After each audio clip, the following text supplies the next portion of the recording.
महाकुंभ का असली खेल, पंडितों का दबदबा और बहुजनों का शोषण। जय भीम दोस्तों, हमारे YouTube चैनल ARDM स्टोरी पर आपका स्वागत है। एक विशाल नदी, असंख्य श्रद्धालु, चारों तरफ गूंजते मंत्र, भव्य शाही स्नान और आस्था की एक सुनहरी छवि। यह है महाकुंभ। इसे दुनिया का सबसे बड़ा धार्मिक आयोजन कहा जाता है, जहां करोड़ों लोग मोक्ष की तलाश में आते हैं।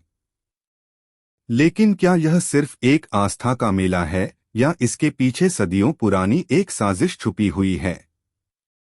ध्यान से देखिएगा।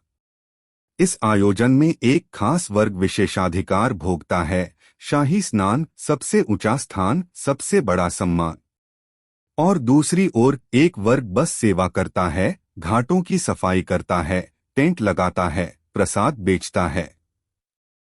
क्या यह सिर्फ संयोग है या फिर इसे योजनाबद्ध तरीके से ऐसा ही बनाए रखा गया है? महाकुंभ में ब्राह्मणों का वर्चस्व साफ दिखता है। विशेष अखाड़े, ऊंची जातियों के लिए आरक्षित सुविधाएं और शाही स्नान जैसी परंपराएं। लेकिन बहुजन समाज का व्यक्ति इस आयोजन में कहाँ है? क्या वह सिर्फ एक भक्त, श्रमिक और सेवक तक सीमित रह गया है? पेरियार ने कहा था कि धर्म केवल शोषण का माध्यम है। यह ब्राह्मणवादी व्यवस्था बहुजनों को कभी बराबरी नहीं करने देगी। महाकुंभ इसका सबसे बड़ा उदाहरण है, जहां धर्म के नाम पर एक वर्ग शासन करता है और दूसरा बस सेवा करता है। आज के इस वीडियो में हम इस विषय पर गहराई से चर्चा करेंगे। हम आपको दिखाएंगे कि कैसे महाकुंभ की भव्यता के पीछे छिपी असलियत बहुजनों के शोषण से जुड़ी है। कैसे यह आयोजन केवल आध्यात्मिकता का नहीं, बल्कि सत्ता, नियंत्रण और आर्थिक शोषण का खेल है। इस वीडियो को अंत तक देखें, क्योंकि इसमें हम महाकुंभ के उस असली खेल का पर्दाफाश करेंगे, जिसे आज तक छुपाया जाता रहा है। भाग 1, महाकुंभ का ऐतिहासिक और सामाजिक संदर्भ। महाकुंभ का वर्णन पुराणों में मिलता है, जहां इसे अमृत मंथन से जोड़ा गया है। लेकिन ऐतिहासिक रूप से देखें तो यह आयोजन कब शुरू हुआ और किसने इसे स्थापित किया? प्राचीन भारत में धार्मिक आयोजन केवल ब्राह्मणों और राजाओं की सत्ता को मजबूत करने का माध्यम थे। महाकुंभ भी उसी व्यवस्था का हिस्सा बना। यह केवल धार्मिक आस्था से जुड़ा नहीं था, बल्कि सत्ता, संसाधनों और सामाजिक नियंत्रण का एक साधन था।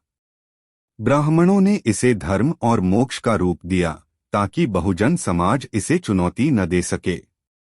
धीरे धीरे यह आयोजन इतना बड़ा बना दिया गया कि इसमें निहित शोषण के तंत्र को पहचानना मुश्किल हो गया। भाग 2, महाकुंभ में जातिगत संरचना और ब्राह्मणों का दबदबा। महाकुंभ के दौरान सबसे ज्यादा सम्मान साधु संतों और पंडितों को दिया जाता है। शाही स्नान की परंपरा हो, अखाड़ों का वर्चस्व हो या फिर धार्मिक कर्मकांड, हर जगह ब्राह्मणों का प्रभुत्व दिखता है। बहुजन समाज का व्यक्ति इस आयोजन में कहाँ है? उसे केवल भक्त, मजदूर, सफाईकर्मी, टेंट लगाने वाले या फिर प्रसाद और पूजा सामग्री बेचने वाले के रूप में देखा जाता है। धर्म के नाम पर एक ऐसा ढांचा बना दिया गया है, जहां बहुजन समाज सिर्फ सेवा देने वाला वर्ग बनकर रह गया है। यह धार्मिक नहीं, बल्कि सामाजिक और आर्थिक असमानता का सबसे बड़ा उदाहरण है। भाग 3, पेरियार और महाकुंभ पर उनकी विचारधारा। पेरियार ईवी रामासामी ने धर्म और ब्राह्मणवाद पर सबसे ज्यादा सवाल उठाए। उन्होंने कहा कि धर्म केवल ऊंची जातियों के प्रभुत्व को बनाए रखने का साधन है। महाकुंभ जैसे आयोजन उसी ब्राह्मणवादी मानसिकता का विस्तार हैं। पेरियार के अनुसार मंदिरों, तीर्थों और धार्मिक अनुष्ठानों में बहुजन समाज को केवल दानदाता या श्रमिक के रूप में स्वीकार किया जाता है, लेकिन वे इन संस्थाओं के संचालक कभी नहीं बन सकते। उन्होंने लोगों को जागरूक करने की कोशिश की कि धर्म का यह स्वरूप केवल सामाजिक शोषण को बनाए रखने का तरीका है। भाग 4। आर्थिक शोषण और बहुजनों की स्थिति। महाकुंभ में सरकारें करोड़ों रुपए खर्च करती हैं। यह धन धार्मिक संस्थाओं, अखाड़ों और पंडितों को जाता है। लेकिन जो लोग इस आयोजन को संभव बनाते हैं, सफाई कर्मी, श्रमिक, नाव चलाने वाले, उन्हें क्या मिलता है? होटल, टूरिज्म, धार्मिक दुकानें, सब कुछ ऊंची जातियों के नियंत्रण में होता है। बहुजन समाज केवल एक उपभोक्ता बना रहता है, जो अपने श्रम से इस पूरे आयोजन को जीवंत बनाता है, लेकिन लाभ किसी और को मिलता है। धर्म के नाम पर यह एक आर्थिक शोषण का खेल है, जहां बहुजनों की भूमिका सिर्फ सेवा करने तक सीमित कर दी गई है। भाग 5। समाधान और आगे का रास्ता। अगर महाकुंभ जैसे आयोजन केवल एक वर्ग के फायदे के लिए हैं, तो बहुजन समाज को इन्हें पुनः परिभाषित करने की जरूरत है। क्या हमें अपनी धार्मिक परंपराएं खुद नहीं बनानी चाहिए? क्या हमें समानता आधारित धर्म और आंदोलन की जरूरत नहीं है? पेरियार, बाबा साहेब आम्बेडकर और अन्य बहुजन नेताओं ने हमेशा शिक्षा और सामाजिक जागरूकता पर जोर दिया। हमें भी इस व्यवस्था को समझना और इसे चुनौती देना होगा। निष्कर्ष। तो आपने देखा कि महाकुंभ सिर्फ एक धार्मिक आयोजन नहीं, बल्कि सदियों से चली आ रही एक सामाजिक और आर्थिक व्यवस्था का हिस्सा है। एक ऐसा तंत्र जहां ब्राह्मणवादी परंपराएं बहुजनों को केवल भक्त, सेवक या श्रमिक की भूमिका तक सीमित कर देती हैं। सवाल यह है कि क्या यह व्यवस्था कभी बदलेगी?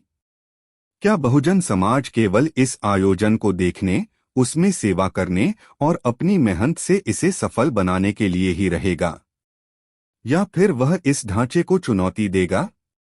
पेरियार, बाबा साहेब आम्बेडकर और अन्य बहुजन चिंतकों ने हमेशा चेताया था कि धर्म और परंपराओं के नाम पर बनाई गई यह व्यवस्था असल में एक सामाजिक गुलामी का चक्र है। जब तक हम इसे नहीं समझेंगे, तब तक यह हमें हमारी असली शक्ति से दूर रखेगी।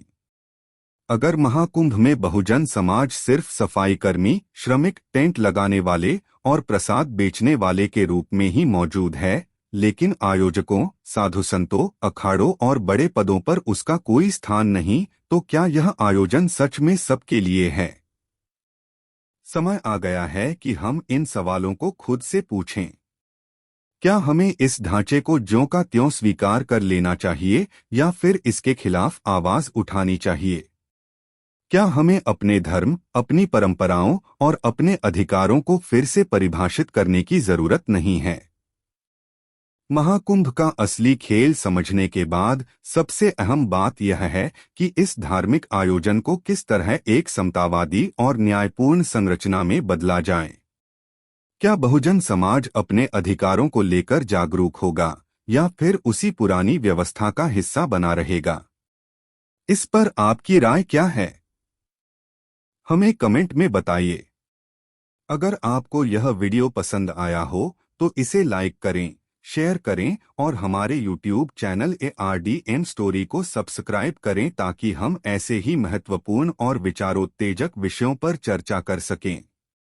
याद रखें, धर्म को समझना जरूरी है, लेकिन बिना सवाल किए उसे मान लेना सबसे बड़ा धोखा। धन्यवाद।